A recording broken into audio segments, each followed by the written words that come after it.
E como é que ela interage com esses diplomas? Esse dispositivo é talvez um dos mais importantes do atual CPC, o artigo 15. Ele é muito mais importante pelo que ele não diz. Ele manda aplicar subsidiária e supletivamente o Código de Processo Civil aos processos eleitorais, trabalhistas e administrativos. Ele não fala em juizado especial. Quando o CPC fala em juizado especial, é para pontuar de forma expressa, uma remissão expressa para aplicação no sistema.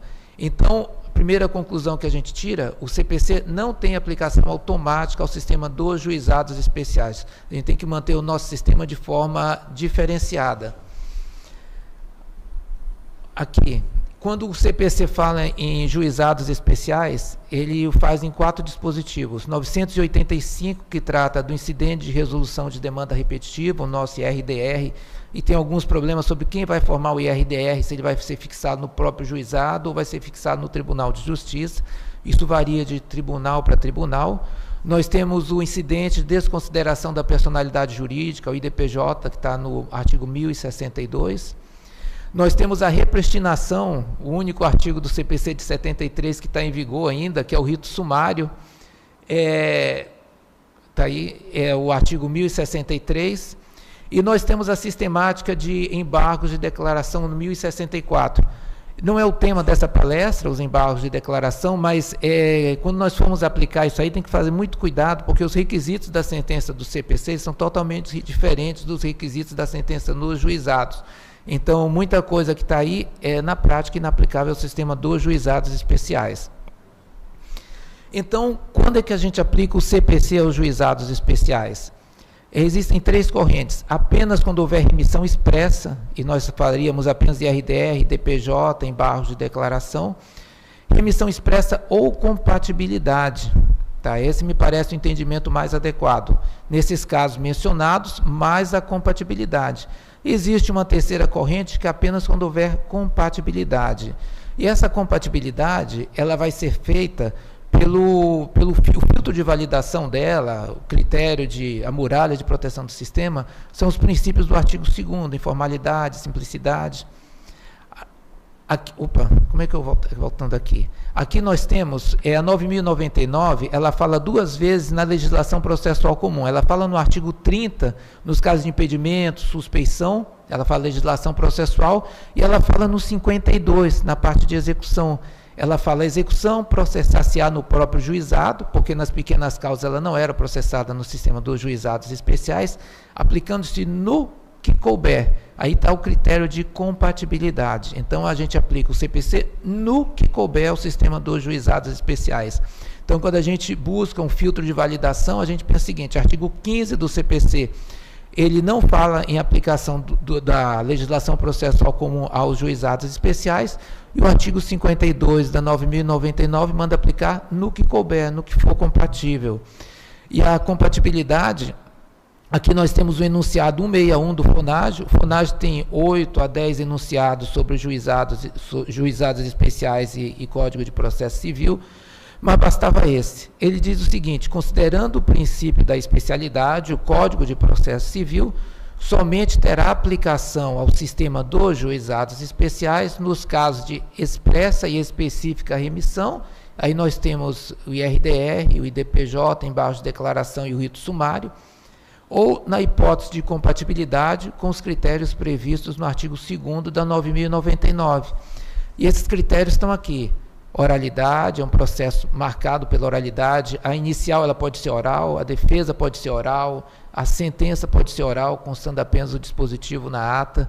A simplicidade no acesso, a informalidade na resolução das questões, a economia processual e a celeridade, buscando sempre a autocomposição por conciliação ou transação. Tá?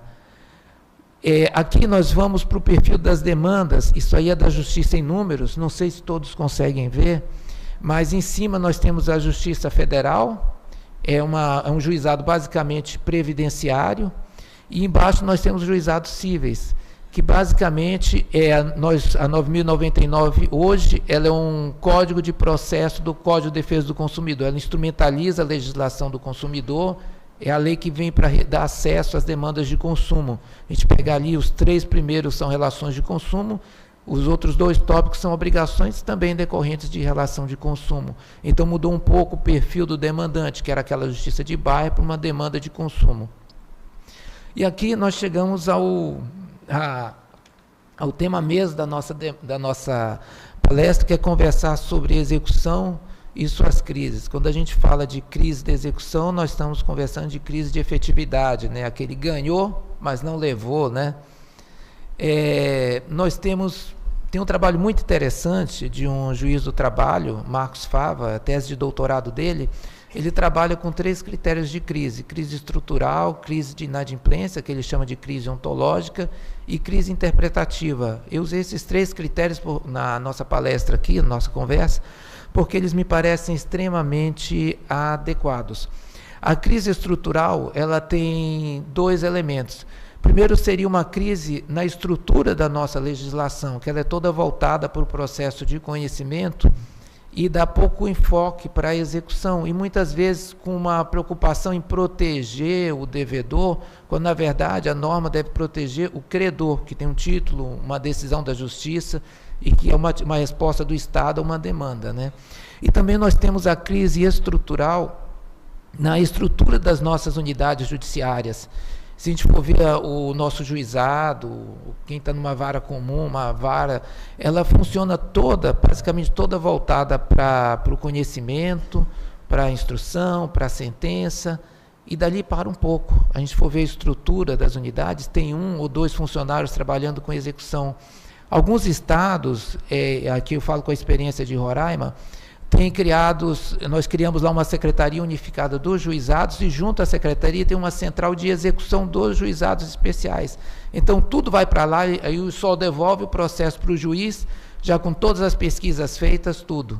Isso é uma solução para você dar um pouco mais de efetividade. Alguns locais estão criando também varas de execução, especializadas em execução, com uma equipe toda treinada para isso, para pesquisa, identificação de patrimônio, localização de bens, para dar mais efetividade. A outra crise que se aponta é uma crise de inadimplência. A dívida é um ótimo negócio para quem deve.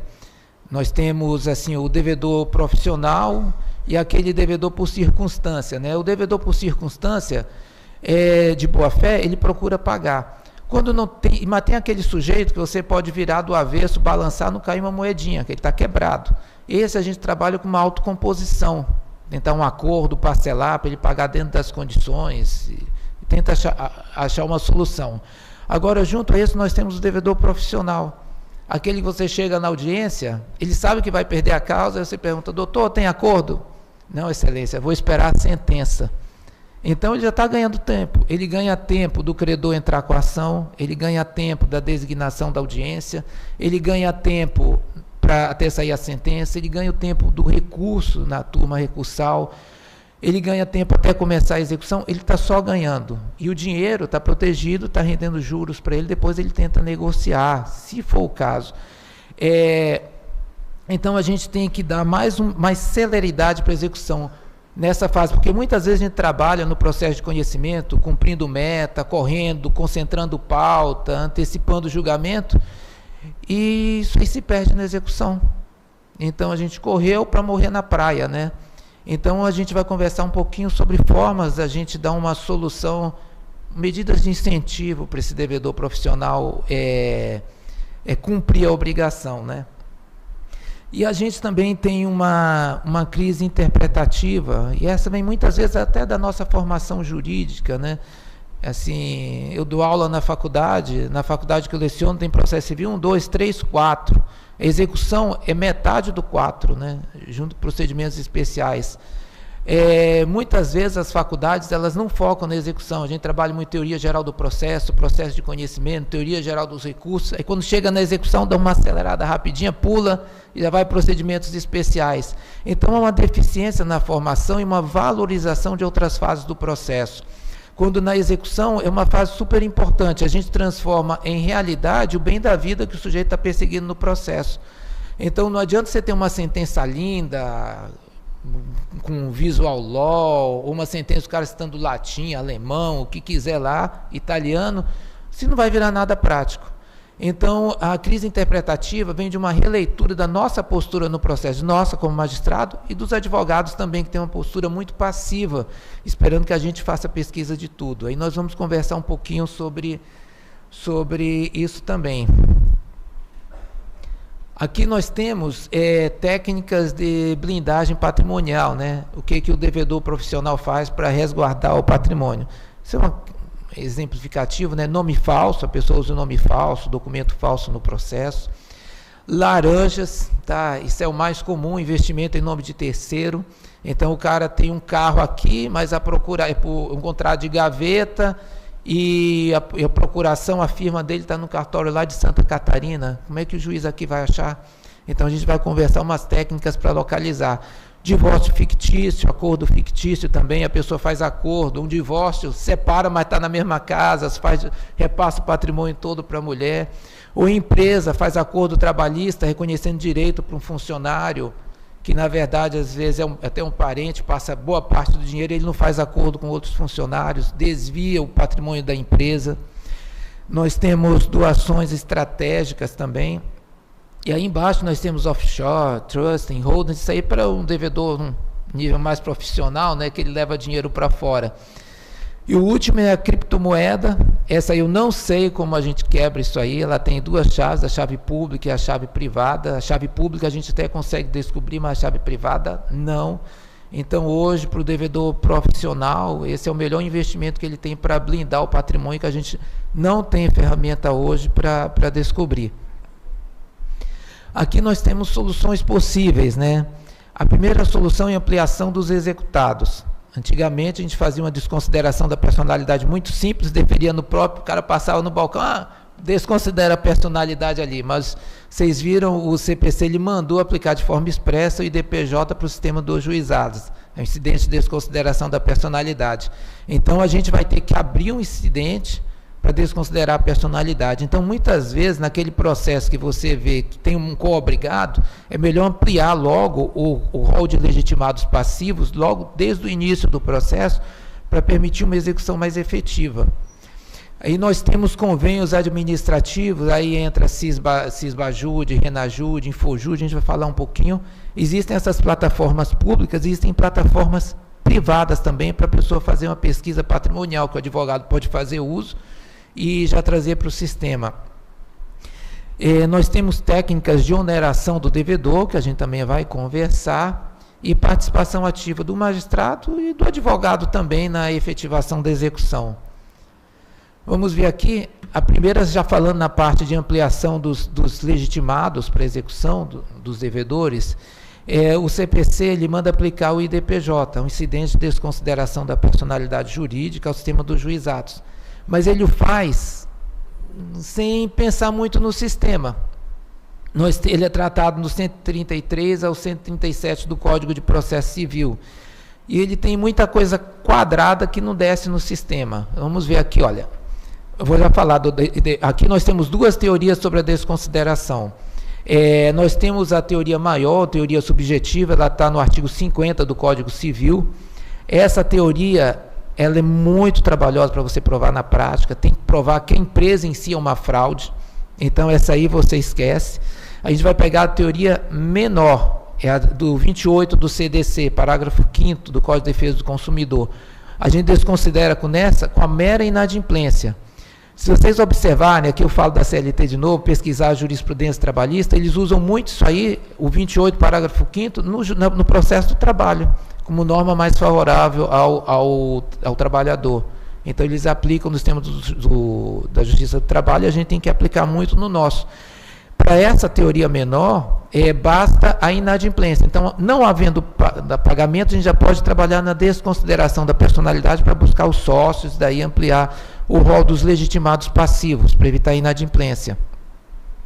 Aqui nós temos aqui a sistemática do CPC para a desconsideração. A suspensão do processo, isso é incompatível com o sistema dos juizados especiais. Aí imagina, você acha que a empresa está ocultando o patrimônio, aí você suspende o processo do juizado, você vai chamar o cara, e suspende o processo, cita o sócio da pessoa jurídica, ele vai apresentar uma defesa, vai ter uma pequena instrução e vai ter uma decisão. Quando termina isso, quem acha que tem alguma coisa na conta? Não tem nada, ele já esvaziou a conta. Que se ele é um devedor profissional, um cara assim esperto, quando chegar ele já zerou a conta. Então, na sistemática que está aí, do Código de Processo Civil, a desconsideração da personalidade ela fica um pouco efetiva e ineficaz. Nós temos também um incidente, ele só pode ser instaurado pela parte ou pelo Ministério Público. O Ministério Público tem uma atuação restritíssima no processo de conhecimento, então fica só pela parte. Mas no juizado, nós temos até 20 salários, a parte exerce o juiz postulante. Muitas vezes a dona Maria, o seu João, eles não têm conhecimento. O senhor quer o IDPJ? Ele, meu Deus, o que é isso? Não quero não. Ele fica com medo, né? Pensa que é uma injeção, um negócio assim ruim. Então, quem quiser trabalhar nisso, a Justiça do Trabalho aqui, ela teve quando saiu o CPC, ela fez uma instrução normativa 39 de 2016, que ela interpreta o CPC para a Justiça do Trabalho. Então, o que se aplica, o que não se aplica e como se aplica. Então, ela autoriza, no caso que a parte esteja exercendo o postulante, que o juiz faça a instauração do IDPJ de ofício, do incidente de desconsideração. Então, o colega que quiser fazer de ofício, nos casos até 20 salários, tem esse fundamento aí da Instrução Normativa 39 da Justiça do Trabalho, ainda está válida. Aqui nós temos uma solução do Conselho de Juizados Especiais do Rio de Janeiro. É muito interessante isso para a desconsideração dentro do nosso sistema. Ele fala o seguinte: a desconsideração da personalidade jurídica é processada nos mesmos autos, ou seja, não vai formar um incidente apenso ao processo dos juizados, sem suspensão, porque se o processo ele é informal, simples e célere, ele não vai ficar suspenso. Então, sem suspensão, ou formação de incidente, facultando ao juiz o deferimento de medidas necessárias para garantir a efetividade da execução, como o arresto. Ou seja, você localiza o patrimônio, faz uma pré-penhora, que é o arresto, bloqueia o patrimônio ali do cara, depois chama ele, vai discutir se ele é sócio ou não é da empresa, se vai ser atingido ou não pela desconsideração da personalidade. Mas que você já dá mais efetividade, porque se a gente for seguir isso que estava aqui, voltar aqui uns slides, aqui. Se a gente for seguir isso aí, suspende o processo, cita o cara, ele apresenta a defesa, quando terminar não tem mais nada. Então, para tornar isso mais efetivo, tem essa solução. A gente faz sem suspensão do processo, defere medidas cautelares processuais para dar mais efetividade, faz uma pré-penhora, um arresto, depois chama o sujeito, ele se defende. Se não for sócio, libera o bem bloqueado.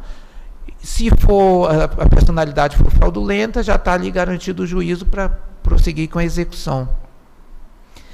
Aqui nós temos, lembra que nós falamos das crises, né? Então, a primeira, aqui voltando, aqui. A primeira seria a ampliação dos executados, que nós falamos aqui sobre o IDPJ. A segunda são os convênios administrativos, para dar mais facilidade para o nosso trabalho.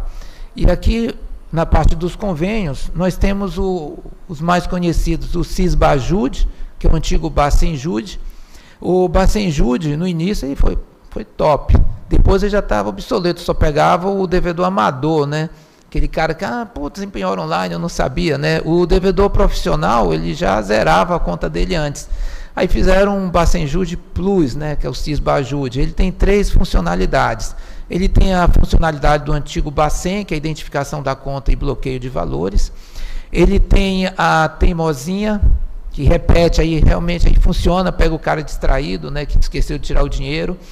E ele tem uma coisa muito legal, que é uma funcionalidade que a gente tinha no SIMBA, que é o Sistema de Informação e Movimentação Bancária. Ele traz extrato de cartão, contrato de abertura de conta. Então, o cara não tem nada, mas você vê a movimentação dele no cartão. Se ele não tem dinheiro, como é que a fatura dele dá isso? Ele não tem carro. Tá, mas você pega a fatura dele do cartão e fala, toda semana ele está abastecendo num posto de gasolina. Como é que ele abastece? Então ele tem carro, senão ele não estava pagando. Então a gente já tem uma ideia de onde ele está escondendo o patrimônio. Opa, sumiu aí, mas nós temos o Infoseg. O Infoseg é do Ministério da Justiça. Ele trabalha, todo mundo conhece isso, né? Ele trabalha com três sistemas, o de identificação de pessoas. Então, você às vezes confere o RG, o CPF do sujeito, uma identificação de veículos e outro que não nos interessa, que é de armas. O de veículo é interessante. Nós temos o Infojud. O Infojud é da Receita Federal. A gente pega a declaração de renda do sujeito, às vezes acha um patrimônio ali, mas o devedor muito profissional, ele também sonega imposto de renda. Mas às vezes dá para pegar algum patrimônio ali, alguma coisa do sujeito. Nós temos o Renajude, que é para bloqueio de veículo, funciona, muito legal. Nós temos o SACI, o pessoal de informática, assim, usa os nomes engraçados, né? Mas o SACI é da ANAC, ele é para aeronaves.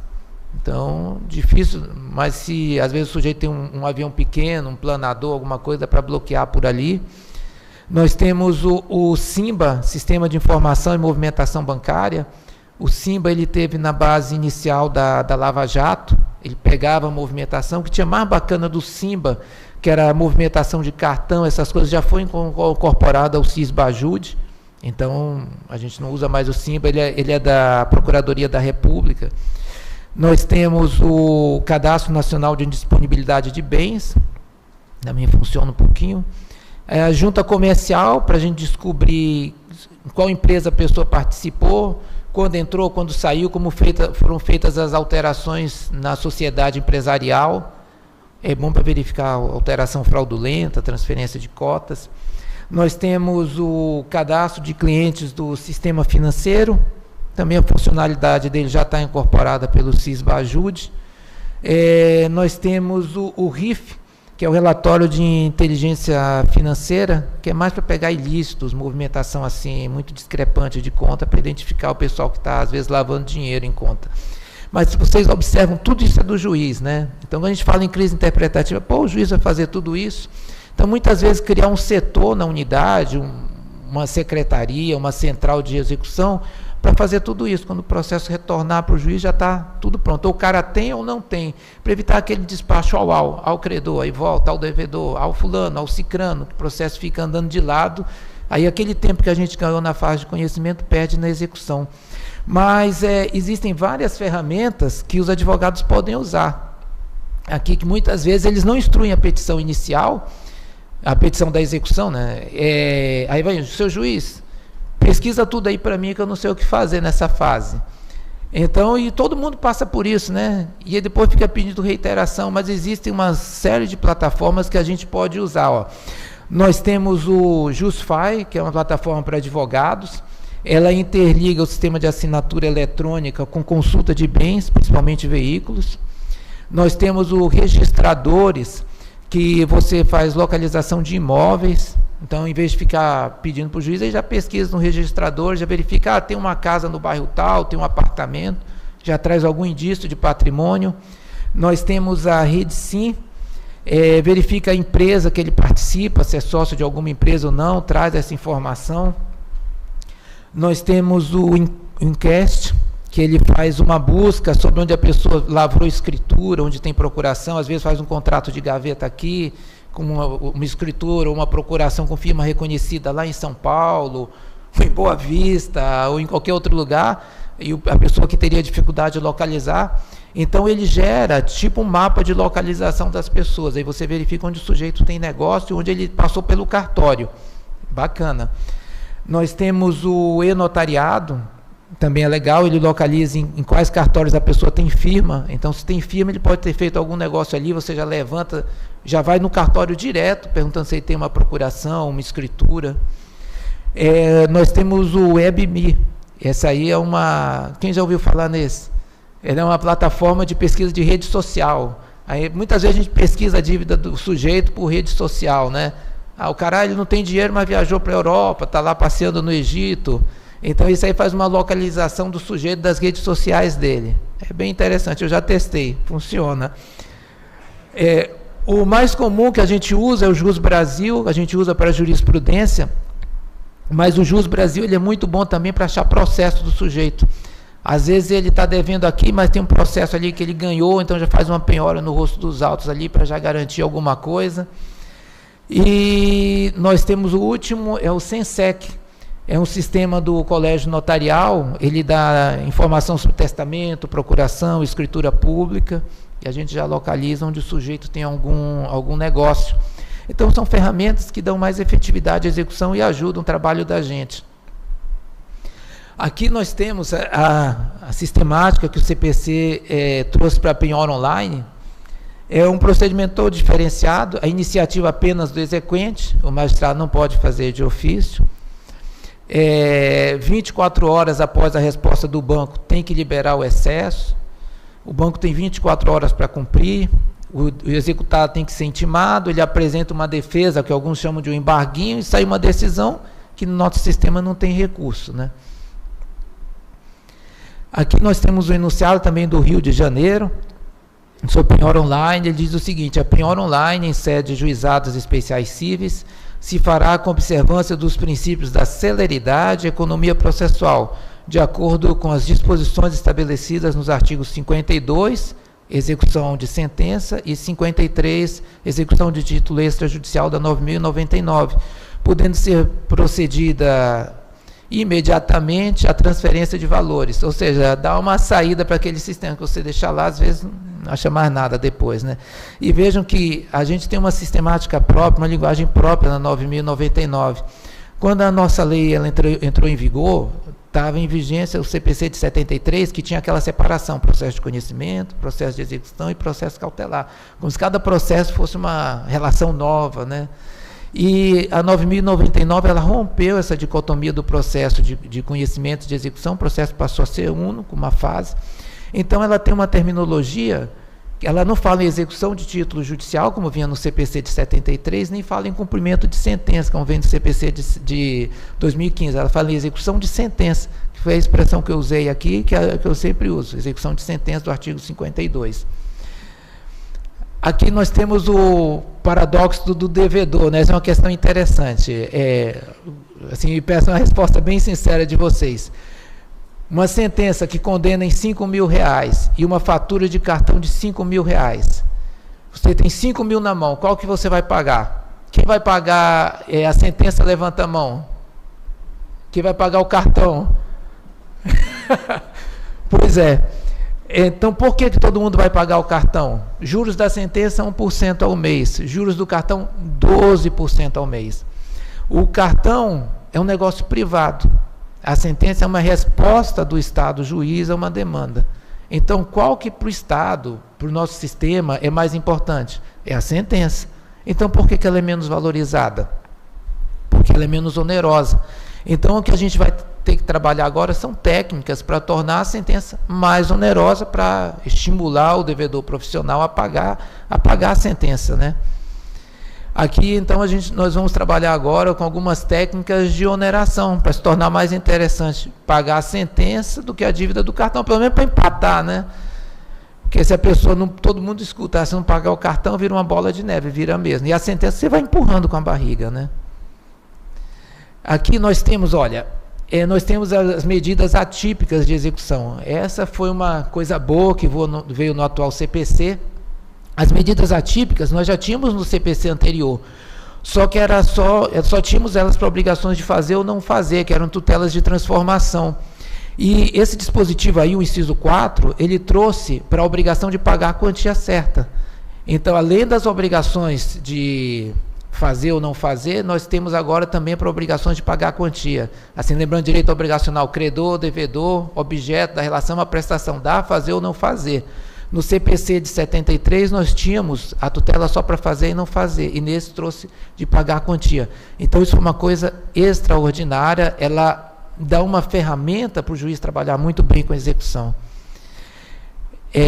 Nós vamos falar isso daqui a pouco. Exemplos de medidas atípicas. Nós temos cancelamento ou suspensão de cartão de crédito, porque se a pessoa não paga a dívida que tem com o Estado juiz, por que ela vai ter cartão? Então, a gente comunica para o banco para bloquear o cartão dele, tornar a vida dele mais difícil. Apreensão de passaporte, ou seja, se ele não paga, por que ele vai para a Disney? Então, bloqueia o passaporte dele também. Já causou muito constrangimento. O devedor profissional está viajando, chega lá no posto da Polícia Federal para sair, seu passaporte está bloqueado. Aí ele lembra da dívida, né? Suspensão de habilitação, essa também se defere, mas é muito controvertida, porque tem gente que com dificuldade financeira que faz de Uber uma profissão, meio de vida, e a habilitação talvez você atrapalhe o ganho, o sustento da pessoa, né?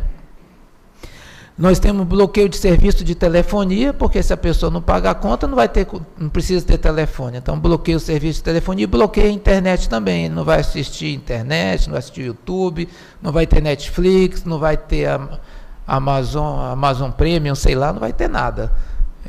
Então, ele passa a ser um devedor premium, né? Com uma série de qualificações, né?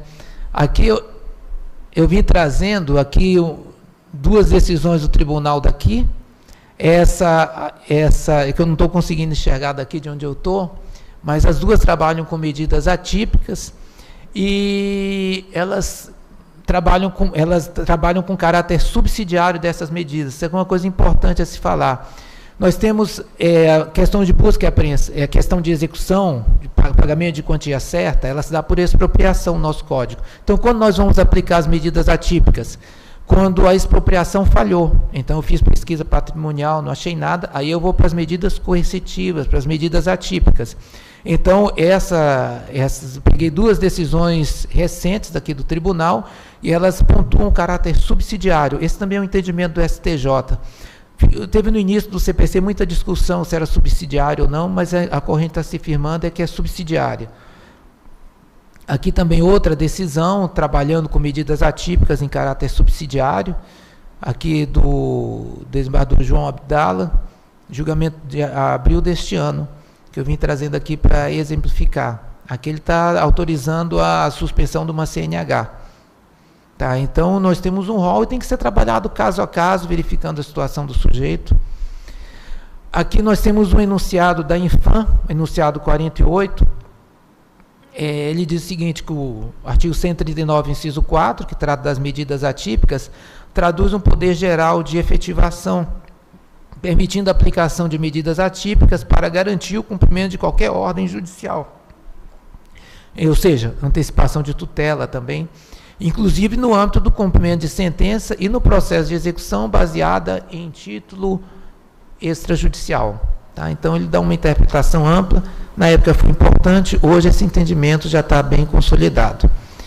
Aqui nós temos falando assim, de oneração do devedor, né? Nós temos um artigo interessante do Código Civil, artigo 404, que ele permite uma indenização suplementar. Isso aí é o que a gente pode usar para aumentar os juros da sentença. Que a sentença ficou, se ele tivesse aquele dinheiro aplicado em algum investimento, teria dado mais, então se trabalha a legislação processual, a legislação civil, material, permite uma indenização suplementar. A solução está nesse 404 do Código Civil. Nós temos outras medidas de oneração, além daquelas já mencionadas, nós temos lista suja de devedores, protestar o nome do sujeito, ele fica sem acesso a crédito, e reconhecer na sentença a insuficiência dos juros legais e jogar aí para o 404 que eu falei, para você onerar mais o sujeito. Aqui nós temos, lembra que eu falei 3 crises aqui no início? Nós temos a crise estrutural, que a legislação processual ela não é desenhada para valorizar a execução. Nós temos a parte estrutural da falta de estrutura nas nossas unidades. Nós temos a crise de inadimplência, quem deve não quer pagar, e a gente tem que buscar o patrimônio do sujeito. E nós temos uma crise interpretativa, né? E o que a gente fala dessa crise interpretativa? A execução, ela não é um lugar para a gente discutir tese jurídica, discutir, não, é um lugar para transformar o direito está na sentença, em algo concreto para o credor. Então, o desenvolvimento do processo, ele tem que ser claro, direto, a gente não pode deixar o devedor construir labirintos. O devedor profissional, muitas vezes, ele fica atravessando petição o tempo todinho na execução, para criar incidentes e, de repente, conseguir um pouquinho mais adiante uma nulidade. A gente não pode deixar fazer isso, ele vai construindo labirintos e tumultuando a execução para impedir seu funcionamento. Então, a gente tem que trabalhar com a execução sempre numa linha direta, procurando a efetividade, a satisfação do credor. Quando eu estava no juizado, isso aí eu trabalhava com um despacho assim padrão. Às vezes colocava no dispositivo da sentença, ou no termo de audiência, ou deixava lá no balcão para informar, que muitas vezes as pessoas não sabem os seus direitos. Então, eu colocava, intime seu exequente para em 5 dias informar, se pretende ver executado o seu crédito. se pretende que o judiciário faça pesquisas em bases, em plataformas de pesquisa patrimonial, né? E a gente vai dando uma dica para eles para dar o processo, né? Que muitas vezes a pessoa simples não tem noção e tem muito advogado que não sabe como a execução funciona. Ele joga lá para o juiz, seu juiz, faça aí uma pesquisa, acha alguma coisa dele. E ele não facilita, embora ele tenha uma gama de plataformas, como nós vimos, de instrumento que ele pode pesquisar, já chegar com uma petição bem instruída, dando um roteiro e um mapa para a gente seguir. Tá? Então, crise interpretativa vai nisso também, evita aquele despacho ao, né? Ele pede, faça a penhora online, aí você faz a penhora online. Não achou nada, ao credor. Aí eles, pesquisa no Renajude, aí você vai, não achou veículo, aí devolve ao credor. E a gente fica na esperança que ele perca o prazo para a gente arquivar o processo, né? Aí vai e volta, vai e volta. Então, quando você já pede isso e tudo, ele faz tudo de uma vez só, vai para um setor específico, faz toda a pesquisa e devolve o processo. Aí achou, não achou, a gente já manda, dá uma chance para ele falar e vai para o arquivo. E a gente fala muito também do dever de cooperação do devedor, né? Qual é a principal função do devedor no processo? É pagar a dívida, cumprir com a sua obrigação. Então, ele tem um dever de cooperação. Esse dever de cooperação dele se traduz nisso aí: apresentar o rol de todos os seus bens, indicar os bens que foram transferidos no curso do processo, comprovar a propriedade dos bens, preservar o patrimônio, abster-se de qualquer ato que dificulte a execução e evitar recursos protelatórios. Alguém já viu? Alguém já viu alguém fazer isso?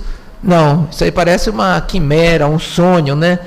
Mas isso é o que está na nossa legislação como dever de cooperação. O nosso atual Código de Processo Civil é um código baseado na ideia de cooperação. Está ali no início: cooperação transnacional, cooperação horizontal, cooperação vertical. E a obrigação da parte cooperar. Aqui nós temos, olha, punição do devedor por falta de cooperação, as medidas de incentivo para a cooperação.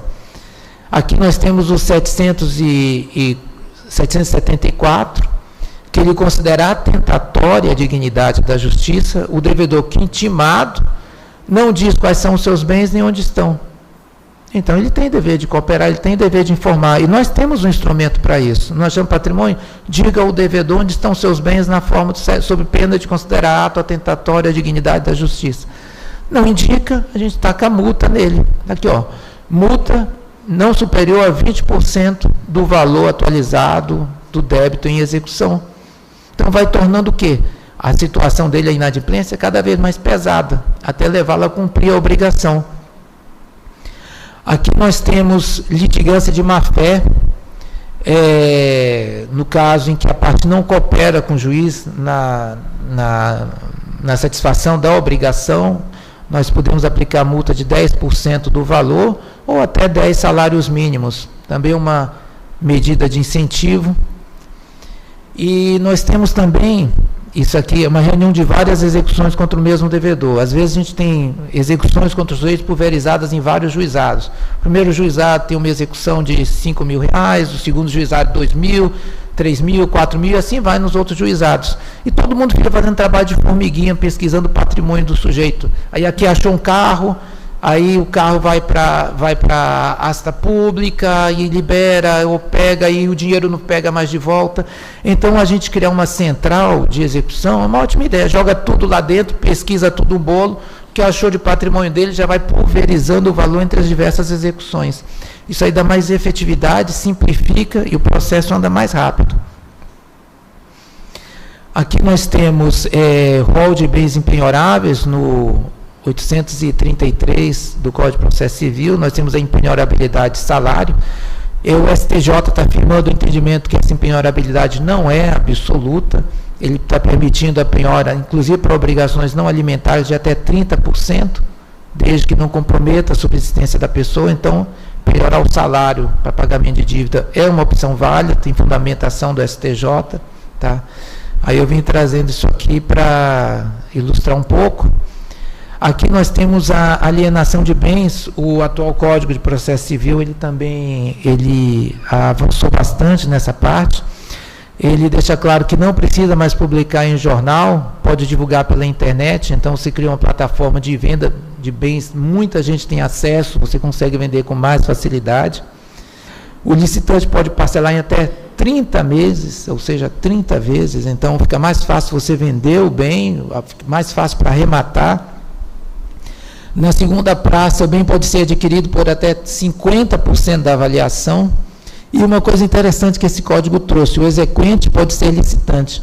Isso aí praticamente acaba com a adjudicação, né? Que na adjudicação, o exequente, ele pega o bem ali pelo preço da avaliação. Então, eu sou credor, pegar um carro ali, o carro está avaliado em 20 mil reais, eu só posso receber o carro por 20 mil. Então, se eu sou credor de 12, eu vou ter que dar mais 8 para pegar o bem. E o atual código não, ele disse o exequente pode ser licitante. Então, se eu tenho interesse no carro que está ali, eu não faço a adjudicação, eu fico quieto.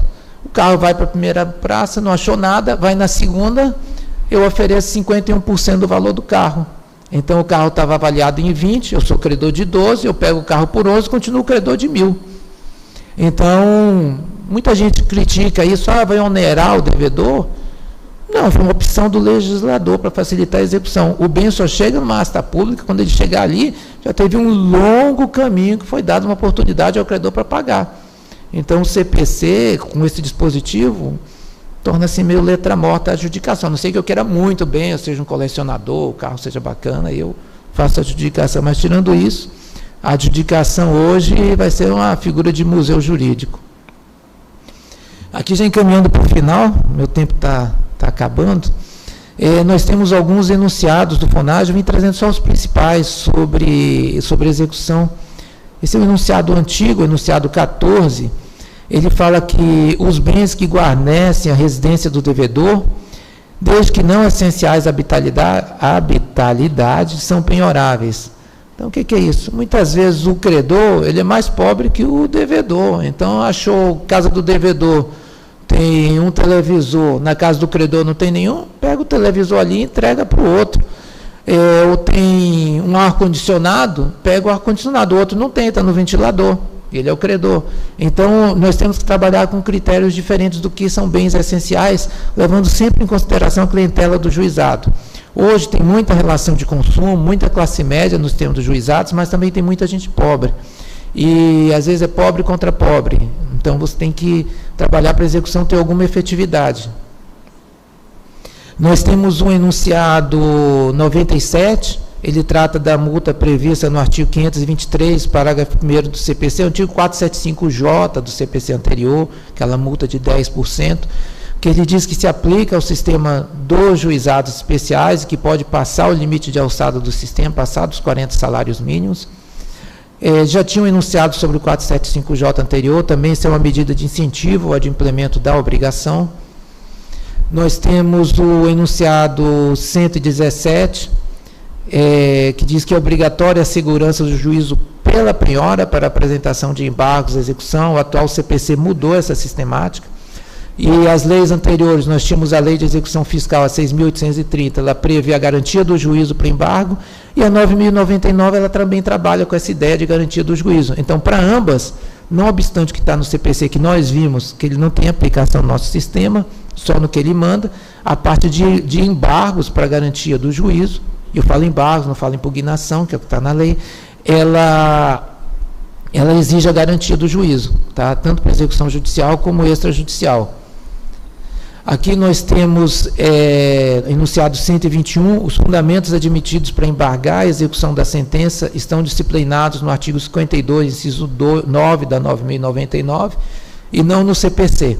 Então, os nossos fundamentos de embargo, a nossa execução está fechada dentro da nossa lei. Aqui, voltar aqui um pouquinho antes, a 9.099, como nós vimos, ela foi a junção de vários diplomas, né? Já estou encerrando só uns minutinhos. E nós tínhamos a parte de conhecimento, que era a lei de pequenas causas, e a execução foi desenvolvida assim meio apressadamente. Então, quando nós temos dois dispositivos que tratam da execução 52, da 9.099, que é a execução de sentença, ou execução de título judicial, e nós temos o 53, que é extrajudicial.